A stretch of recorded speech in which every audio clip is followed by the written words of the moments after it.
Hello बच्चों, कैसे हैं आप सब। आई होप आप सब बहुत अच्छे होंगे। मैं हूँ दिव्या और मैं आपका वेलकम करती हूँ क्रेजी मैथ्स चैनल में। बच्चों, लास्ट क्लास में हमने एक्सरसाइज 2.1 कंप्लीट कर ली है।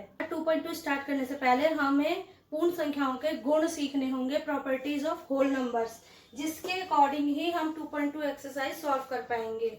ठीक है, इसमें कुछ फॉर्मूलाज लगते हैं, उससे ही रिलेटेड 2.2 है। तो आज हम सिर्फ उन प्रॉपर्टीज को अच्छे से समझेंगे कि वो क्या होती हैं। पूर्ण संख्याओं के गुण, प्रॉपर्टीज ऑफ होल नंबर्स। ठीक है, तो चलिए स्टार्ट करते हैं। तो पूर्ण संख्या में हमारी पहली प्रॉपर्टी है समृद्ध गुण, क्लाउजर प्रॉपर्टी। इसमें देखिए, जैसे जब भी हम दो संख्याओं को जोड़ते हैं या दो संख्याओं को घटाते हैं, गुणा करते हैं या भाग करते हैं, I mean add, subtraction, multiply और डिवाइड, कुछ भी करते हैं, तो क्या दो पूर्ण संख्याओं को जोड़ने, घटाने, गुणा करने या भाग करने पर एक पूर्ण संख्या ही प्राप्त होती है। अगर ये बात सही है तो उसमें ये रूल लागू होगा, नहीं तो नहीं होगा। जैसे सबसे देखिए, समृद्ध गुण में भी हम चार चीजें देखेंगे, प्लस, माइनस, मल्टीप्लाई और डिवाइड। मैं आपको इसके एग्जाम्पल भी कराऊंगी ताकि आपको और अच्छे से समझ में आए। तो सबसे पहले हम लेते हैं एडिशन के लिए। तो हमने कोई दो नंबर ऐड किए, तो क्या वो भी एक पूर्ण संख्या है, हमें ये देखना है। और पूर्ण संख्याएं हमारी हमेशा पॉजिटिव में ही होती है, नेगेटिव नहीं होती हैं। बस यही बात आपको याद रखनी है। तो देखिए, हमने कोई नंबर लिया 2 + 4, किसी भी दो नंबर को जब हम जमा करते हैं तो हमें एक पॉजिटिव नंबर ही मिलता है, यानी कि ये पूर्ण संख्या है। अब यही चीज अगर हम नेगेटिव में लेते हैं, अब इसे ही हम सब्ट्रैक्शन में देखेंगे। तो हमने a - b किया, तो क्या हमें c पॉजिटिव मिलेगा या नहीं। तो हमने लिया 5 - 3, तो हमें मिला 2। यहाँ पे पॉजिटिव आ गया, ठीक है। बट अगर यही हम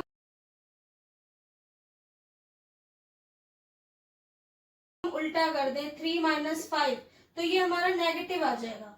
यहाँ पर समृद्ध गुण नहीं लगेगा। तो हम ये, अब तीसरा देखिए, मल्टीप्लाई। a × b = c। ये देखिए, 2 × 6, तो हमें क्या मिला 12। तो ये हमारा पॉजिटिव आ रहा है, ठीक है। तो यानी कि हम इसमें कह सकते हैं कि हमारा समृद्ध गुण मल्टीप्लाई में भी एप्लीकेबल होगा।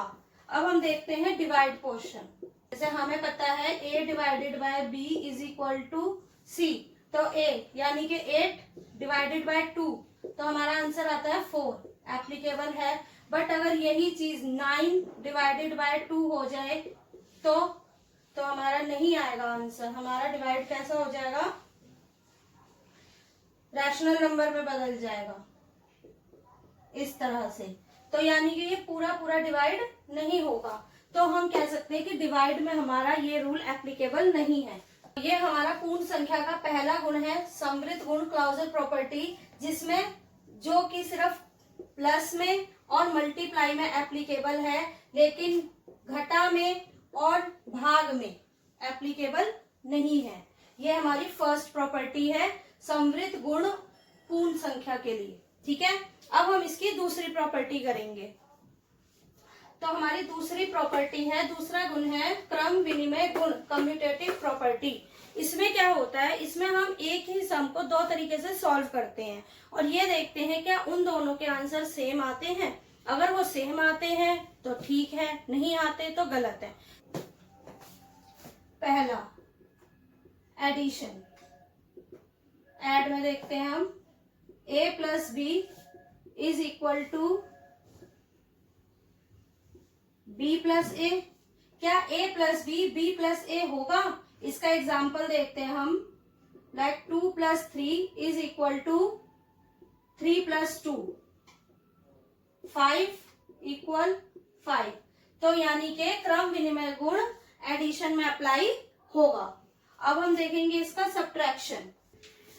तो देखिए, सब्ट्रैक्शन में हम क्या देखेंगे, क्या सब्ट्रैक्शन में ये रूल एप्लीकेबल है।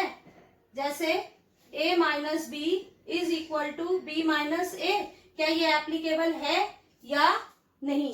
तो जैसे हमने कोई एग्जांपल लिया 8 - 4 और 4 - 8, एप्लीकेबल होगा या नहीं होगा।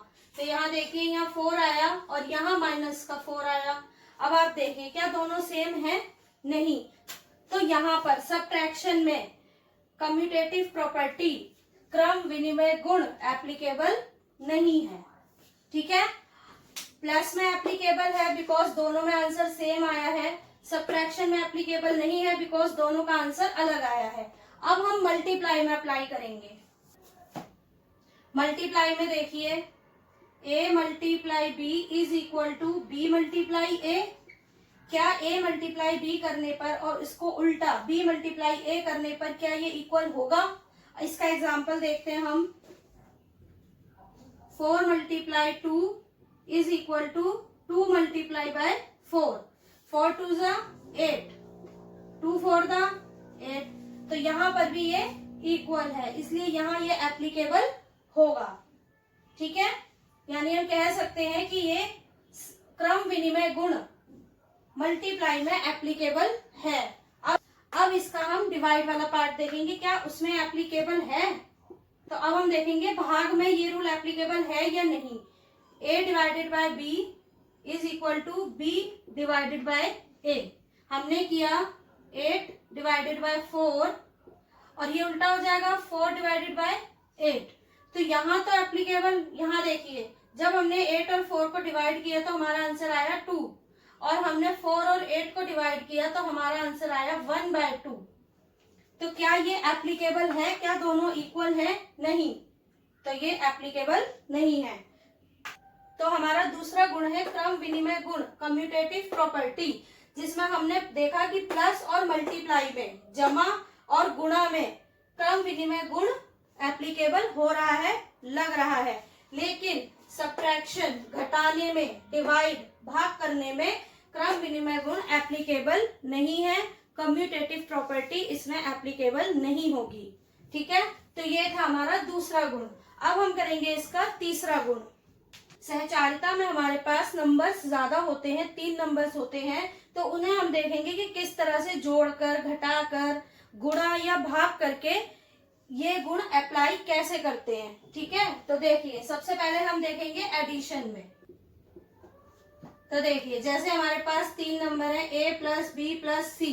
हमने पहले a और b को जोड़ा, फिर हम उसमें c जोड़ेंगे, a प्लस बी प्लस सी। अब यहाँ हम पहले b और c को जोड़ेंगे, फिर a जोड़ेंगे। तो क्या इसमें सहचारिता गुण अप्लाई होगा या नहीं, ये देखते हैं। ये देखिए हमने यहाँ दोनों नंबर सेम लिखे हैं, बट यहाँ पहले हम a और b को जोड़ेंगे और यहाँ पहले b और c को जोड़ेंगे। तो करते हैं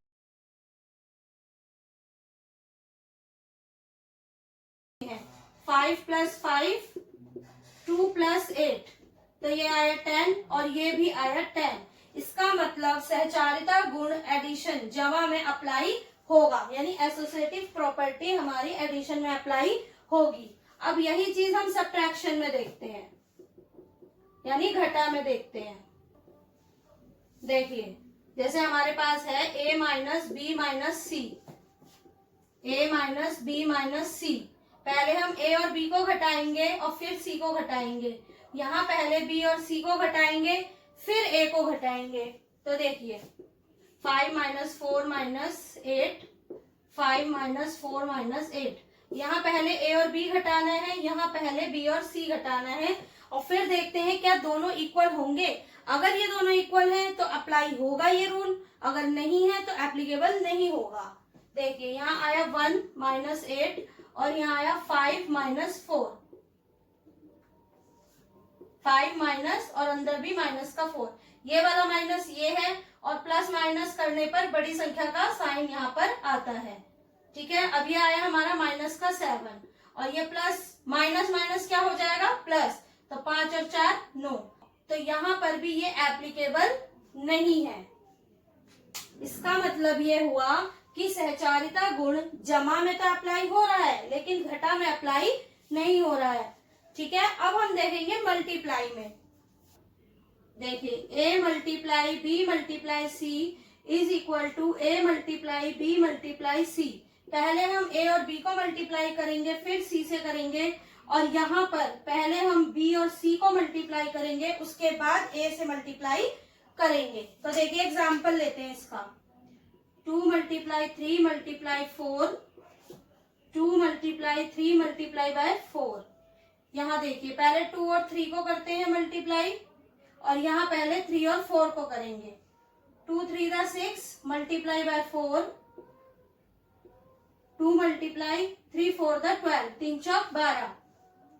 अब देखिए 6 चौक 24, 12 दूनी 24, यानी ये भी इक्वल आ गया। तो हम कह सकते हैं कि सहचारिता गुण मल्टीप्लाई गुणा में एप्लीकेबल होगा। अब हम करेंगे इसका चौथा, डिवाइड मतलब भाग। देखिए a divided by b divided bye c, a divided by b divided bye c। पहले हम a और b को डिवाइड करेंगे, फिर c से करेंगे। यहाँ पहले b और c को करेंगे, उसके बाद a से करेंगे। तो चलिए स्टार्ट करते हैं। ये देखिए यहाँ आएगा हमारा 2 डिवाइडेड बाय 6, और यहाँ आएगा 4 डिवाइडेड बाय 1/3। यहाँ आ गया 1। देखिए ये आगे डिवाइड पूरा नहीं होगा, और ना ही दोनों नंबर सेम आएंगे।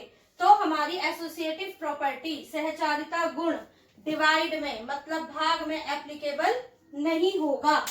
ठीक है, ये हमारी तीसरी प्रॉपर्टी थी, एसोसिएटिव प्रॉपर्टी सहचारिता गुण। इसमें हमने देखा जमा में अप्लाई होगी, मल्टीप्लाई में भी अप्लाई होगी, लेकिन घटा में और भाग में, सब्ट्रैक्शन और डिवाइड, इन दोनों में एसोसिएटिव प्रॉपर्टी अप्लाई नहीं होगी। ठीक है, तो हमारी 3 प्रॉपर्टी हो गई हैं। अब हम इसकी 4th प्रॉपर्टी करेंगे, डिस्ट्रीब्यूटिव प्रॉपर्टी।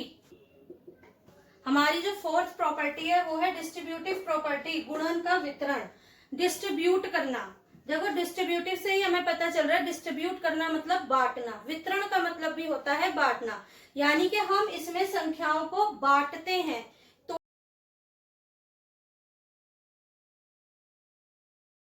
तोड़ते हैं ताकि वो इजीली मल्टीप्लाई हो जाए। और उसके बाद देखते हैं क्या दोनों तरफ, क्या दोनों साइड हमारी जो संख्याएं हैं वो इक्वल आएंगी या नहीं आएंगी।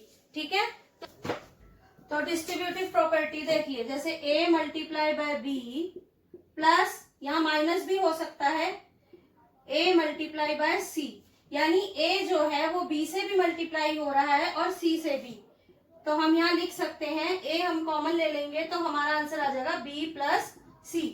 इस प्रॉपर्टी में 2 तरह से क्वेश्चंस आते हैं, या तो आपको ये वाली प्रॉपर्टी, ये हिस्सा दे दिया जाएगा और आपको इस तरह से करना है, या ये हिस्सा दिया जाएगा और आपको इस तरह से करना है। जैसे हमारे पास है नंबर, जैसे हमारे पास नंबर है 4 मल्टीप्लाई, यहाँ कोई साइन नहीं है।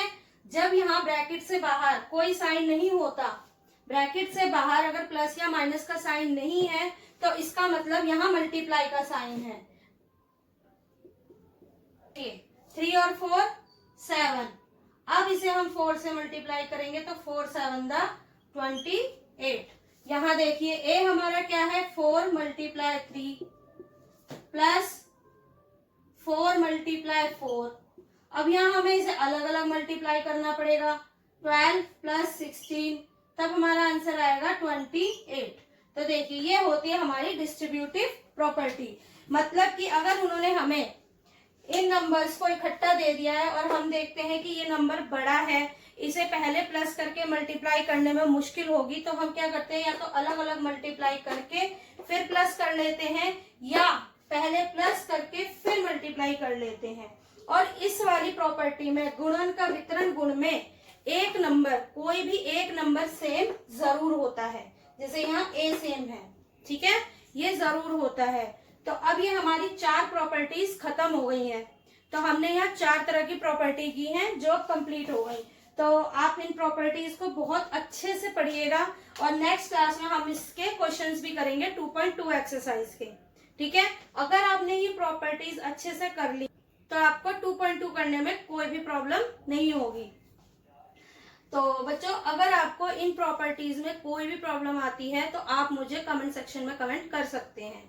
Okay, till then bye bye.